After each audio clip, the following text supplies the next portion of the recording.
Before I start this episode, I'd like to give special thanks to Cop and a Half star Norman D. Golden II for letting me interview him for this video. To see the full interview, just click the link in the description. Otherwise, let's get down to business. In a time before George Floyd, before Rodney King, and before the very existence of the phrase ACAB, one film had the courage to ask the question, what would happen if you paired up an angry, embittered white police officer with an innocent young African-American boy?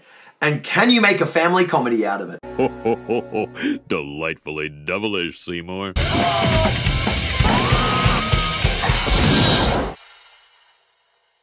Yes, everybody, welcome back. And today we're going to be looking at one of the stranger pairings I've seen in buddy cop movies with 1993's Cop and a Half, directed by Henry Winkler in his second and final directorial theatrical feature to date, and starring Burt Reynolds, who was 10 years into a pretty unforgiving cinematic slump at this point. The buddy cop film genre has seen some pretty strange pairings over time. We have seen Tom Hanks, Jim Belushi, and Chuck Norris all pair up with dogs. We have seen action star Sylvester Stallone pair up with one of the Golden Girls, and we have seen Whoopi Goldberg team up with an anthropomorphic dinosaur. And out of all of those, I would argue that today's film is honestly one of the better examples. Cop and a Half was originally proposed as a sequel to the 1990 Arnold Schwarzenegger comedy film Kindergarten Cop. But not only did Schwarzenegger go on to star alongside a child the following year in Terminator 2 instead, but we ultimately got Kindergarten Cop 2 when it went direct to DVD in 2016 starring Dolph Lundgren.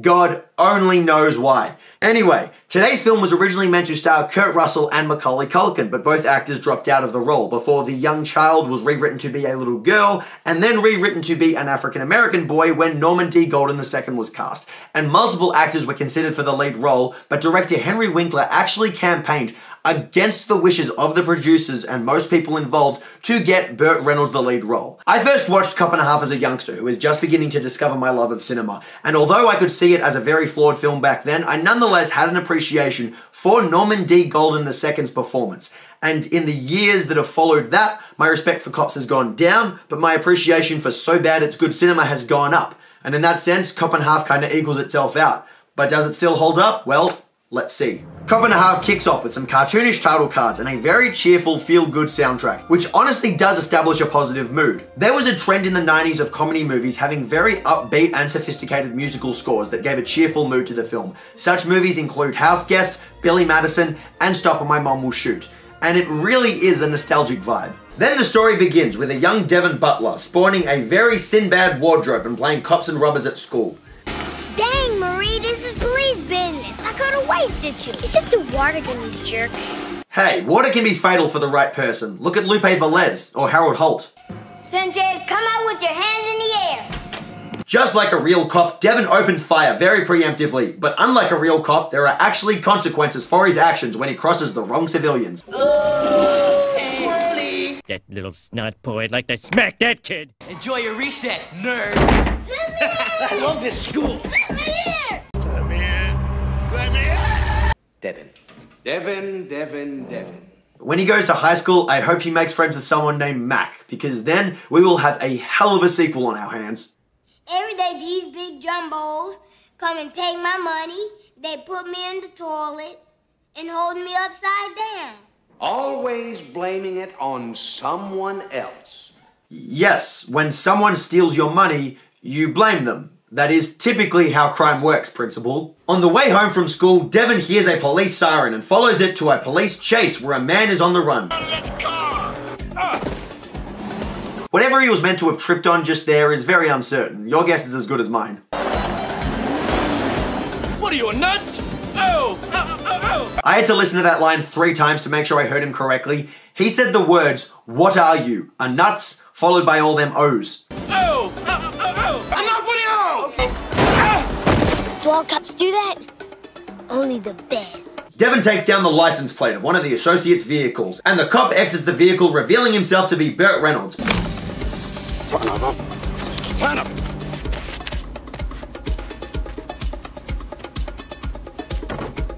I hate to jump. He really had to drag his ass all the way to the fence to say that and then just go straight back to the car. That ain't funny. Burt Reynolds plays Detective Nick McKenna, an embedded police officer who repeatedly assaults the perp because police abuse was funny back in the 1990s. So funny that it essentially becomes the character's only joke. Not gonna do this! Not the freeway! Later that night, Devon spots the same vehicle from earlier. He follows them to the goons' warehouse where he witnesses them sending off a goon for execution. Bobo delivers the euphoria. 10:30, Thursday morning. That's 100 grand. Relax. Probably the pigeons. Who's the pigeon? I'll take care of it.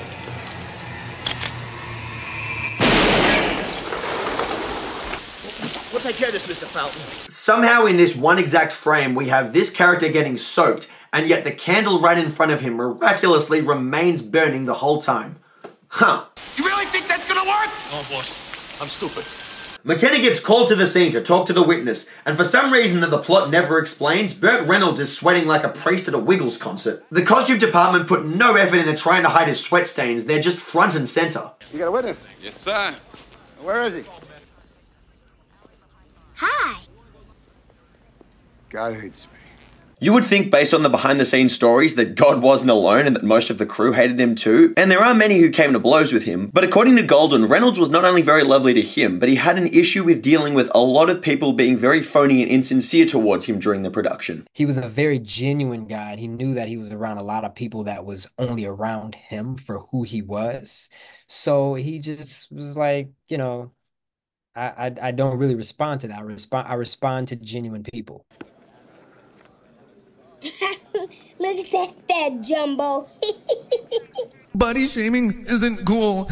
See, my strong suit is not patience. No, that's the strong suit of everyone else who had to work with you on this film. You need me to testify and identify, right? Yes, Devon, that would be very helpful. Ma'am, I'd like to cut a deal. Devon agrees to give up the plate number if the police agree to make him a cop. Why do you want to be a cop? Look at this guy. Raggedy ass clothes, 20-year-old car, bad back, bad marriage, bad attitude. Son, does that sound like any kind of life for anybody? Okay, the majority of this film is a silly child's escapist fantasy, but that line right there actually does capture the realism of being a police officer. But if you were a cop, people don't sass you. Except that you've been sassing all of them all night and not giving them the information they require like a good civilian, so... Give us a plate number! Give me back my son! There's a shipment of euphoria coming in. Tell us something we don't know. Something you don't know, during filming of Billy Madison, Adam Sandler actually threw balls as hard as he could at the children during the dodgeball scene, and the cameraman had to cut away so we wouldn't see the kids crying. True story. They agree to give Devon a ride along, and in response to all of McKenna's property damage, they force him to be the escort. You ride around with me for 8 hours. If you so much as think about getting in my way, I'm going to tie your little ass to the axle and drag you all over the city, okay? Having watched this film numerous times in a pre- and post-George Floyd world, I tell you, it just really hits differently now. Hey, kid, you take care of McKenna. He's fading fast. And he's sweating profusely again too. Seriously, this is a recurring issue throughout the film. I can only imagine that maybe the costume department was just way too scared to approach Reynolds and make him change his outfit. Get in the car. You can say that again. My shield, my badge. All right, here you are. Now get in the car. You can say that again. Get in the car. You can say that again. My cuffs. Everybody, get in the car. Let's get down to business. Calling all cars, all cars. This is Detective Butler. Wherever you are. You give me no joy. That's because he's got none himself. Seriously, Burt Reynolds just appears visibly miserable throughout this entire movie. The first thing the pair do is chase after a man who appears to have stolen a purse but is ultimately revealed to be returning it to his wife before she catches a bus. Along the way, Burt Reynolds is sure to injure several more civilians and build up another sweat. Except this time it actually happens in the plot of the film, unlike all the other times. When you were in school, kids ever pick on you? Yeah. What'd you do? Finding a line of work where you can take out your insecurities and frustrations on the people around you through physical assault. Like a good majority of cops, I imagine. Oh, I handled it the best way I could, you know. Yes, and I guess your best wasn't good enough. Amid their adventures, they also encounter the cliche marital argument turned domestic dispute with a man forgetting the anniversary of the woman and her throwing all his belongings out a window. And this time, the woman in question is Sophia from The Master of Disguise. Oh, Pistachio! Detective Butler here. What seems to be the problem? Get in the car. Will you stop saying that? When you stop being mad at him, you're gonna be real mad at yourself. Don't worry, I'll never stop being mad at him. Who are you? I'm Rick James, bitch. You think it's bad he forgot an anniversary? It's not so bad. It's not so bad. Dear Slim, I wrote you, but you still ain't calling. I have these big jumbos who always throws me in the toilet. And worse yet, I have him for a partner. You two at least have each other, even though you don't have any more plates. Yeah, you may be right. The lesson from Cop and a Half is that all relationship disputes can be resolved when you realize that as bad as you've got it, it's nowhere near as bad as a bullied elementary school student, or someone who's had to pair up with Burt Reynolds. McKenna returns Devon home at the end of the day, who spots the same vehicle from earlier before he encounters his school bullies and summons an idea. Oh, so this is Grandmommy's car, huh? Hey guys, please, buzz me up but not the car, please.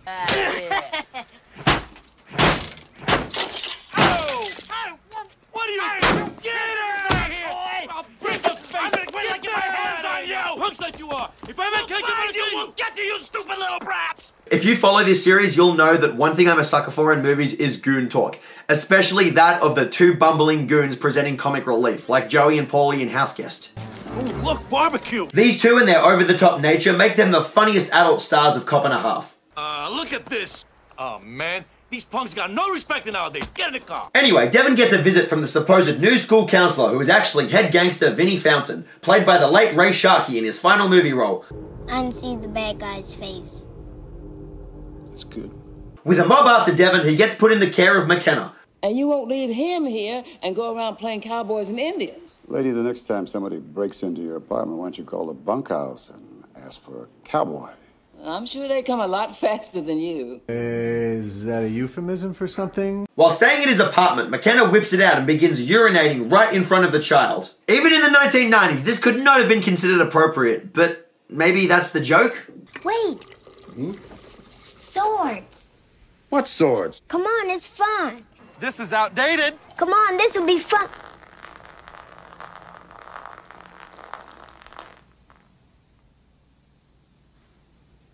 Sorry. And then the joke and the scene just ends right there. The whole gag was, haha, a child peed on Burt Reynolds' shoes. Comedy. Later, McKenna hears commotion coming from his apartment. After mistakenly pulling his gun on Devon when he gets up for some late-night dairy, McKenna gives up and pawns the kid off on another officer. The music turns all sad, they give each other silent glances, and then we learn that McKenna has been mad ever since his partner was killed in a drug bust 8 years prior. After that, he wouldn't let anyone close. He wouldn't be friends with anything that breathed. But it wasn't his fault. I know that. Try convincing Nick. Then Devon has the privilege of pulling over his school principal for speeding. What are you? I'm your worst nightmare. An 8-year-old with a badge. I'm in a hurry, Butler. And I got a nightmare for you in my office. Officer Butler has full jurisdiction here. I did not get along with my teachers as a kid, so my younger self would have been over the moon if I was presented with the opportunity Devon has here. This scene definitely channels the child in me. The mob comes back to try and run Devon over, but McKenna manages to save him at the last second.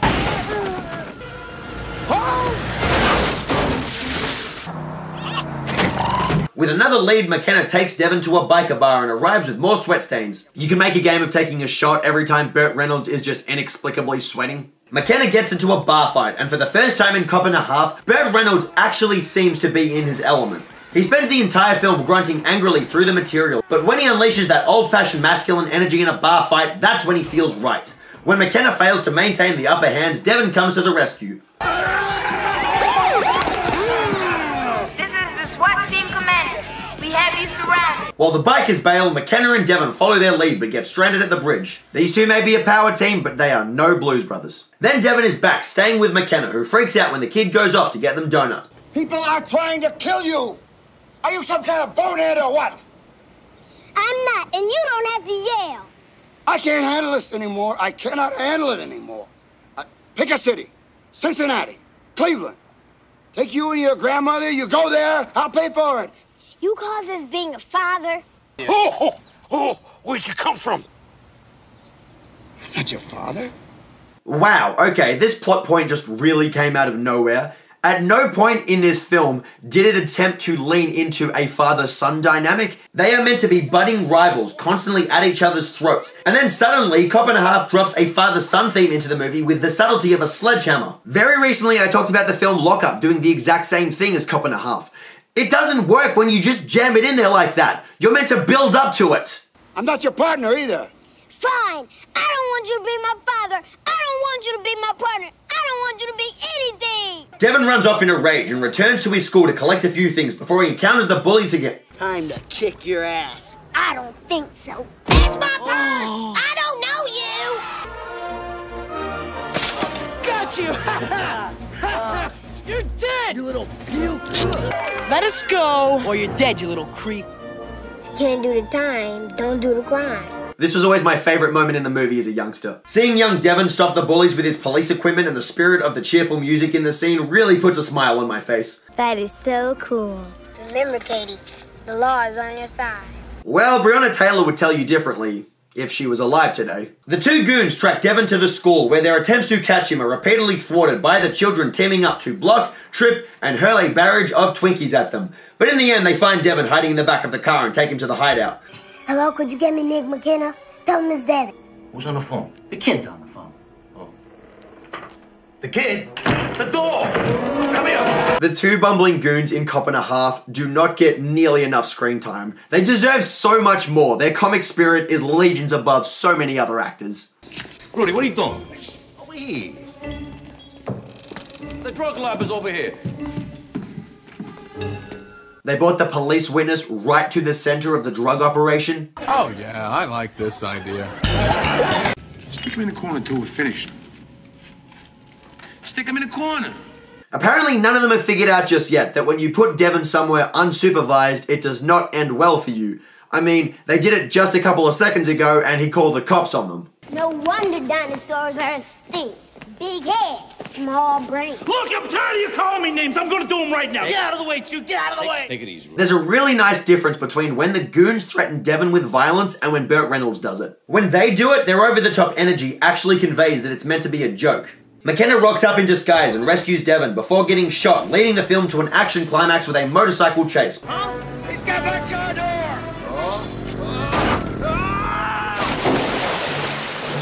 That car door shouldn't float. Realistically, that guy's gonna fucking drown, unable to untether himself from the car door. They make it onto a boat where the chase continues with Devin piloting because of McKenna's injury. And Norman D. Golden did actually get to steer the boat when they filmed this scene.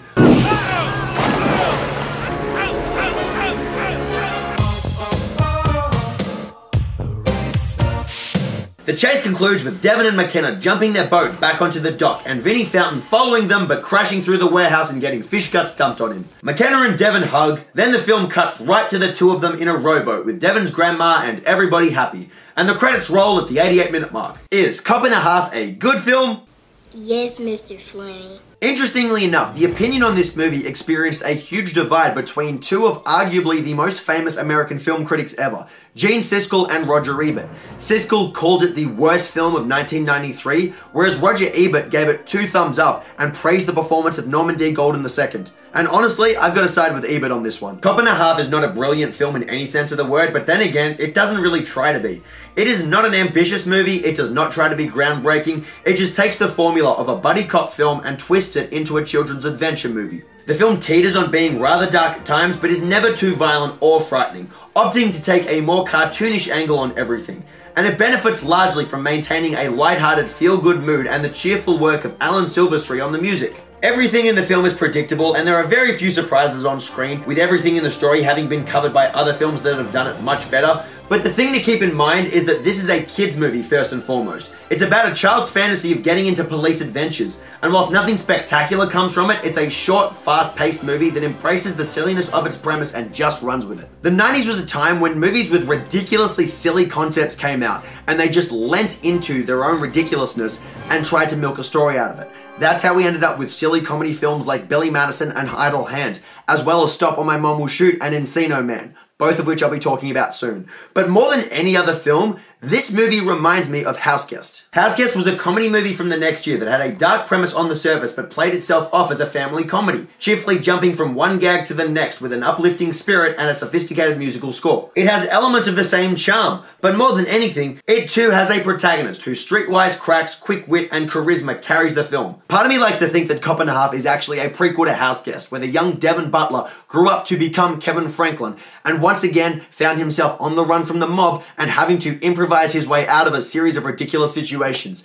And part of that comes down to the fact that Norman D. Golden II really shines as the star in this movie. Golden is what makes the film watchable and enjoyable. Some audiences may find his constant chattering to be irritating, especially since the screenplay doesn't give him the most remarkable material to work with, but the young actor is naturally a gifted star with comic timing that isn't particularly common for kids of his age. Golden overshadows everyone in the film and makes it his star vehicle, a showcase for his charisma where he makes Butler a confident and assured protagonist whose wild misadventures are spirited ones. As for Burt Reynolds, there isn't a single moment in Cop and a Half where Burt Reynolds made me laugh, and we know he's got comedic energy because Smokey and the Bandit is a cheerful comedy classic, but in this film it constantly looks like he just does not want to be there. Reynolds plays Nick McKenna like he's playing himself, angry, burnt out, resentful that he's fallen from his former glory, and completely bereft of joy. It's befitting of the character and thoroughly convincing, so it's not like his performance is bad, but since it never looks like the man is having any fun with the role, he never comes across as funny or even particularly likable unless he has Golden around to lighten the mood, and it definitely does not rank with any of his better or funnier performances. Though at the same time, Nick McKenna being such an unlikable and bitter character does actually work in the narrative in a way. With Burt Reynolds portraying him as such an asshole, the fact that he's subjected to Butler's constant grievances gives audiences the freedom and duty to laugh at his misfortunes. The film is about an unlikable police officer whose misbehavior results in him getting paired up with someone who just works to constantly agitate him. And Reynolds as such portrays a man whose only emotion seems to be agitation. Reynolds doesn't shine in the film, but I wouldn't call his performance bad, despite the fact that he won the 1993 Golden Raspberry Award for Worst Actor. They also gave a nomination for Worst New Star to the charismatic work of Norman D. Golden II.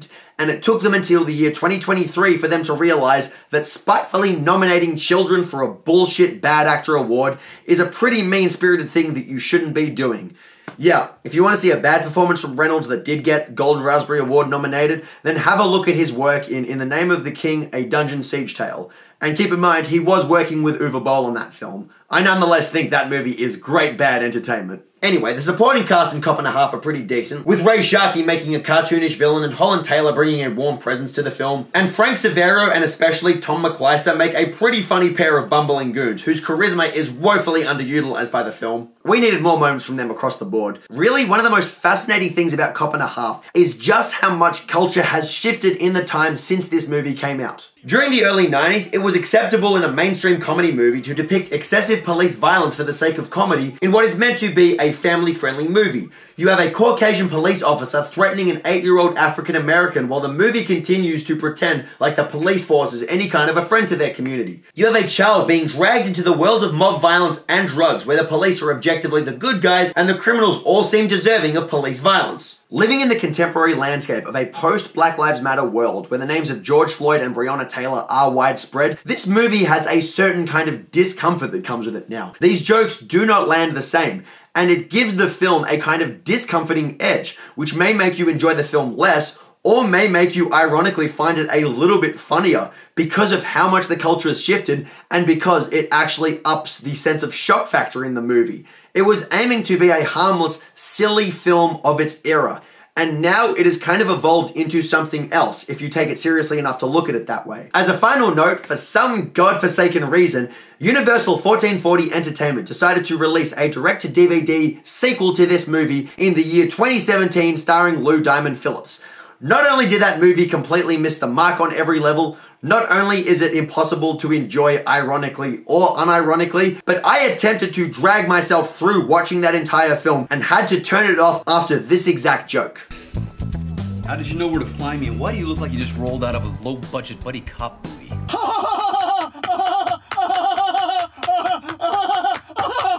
I could not continue with the film from there, and don't let that scene mislead you. Cop and a Half New Recruit is no kind of clever meta-comedy. It actually just takes a property that I think a good majority of the population completely forgot about and made a sequel that nobody wanted and actually could not have less to do with the first one or any of its characters. It's honestly just now a sad testament to how far Lou Diamond Phillips' cinematic career has fallen. Cop and a Half gets 6 acts of police brutality out of 10. It is unambitious, predictable, and entirely reliant on cheap gimmicks.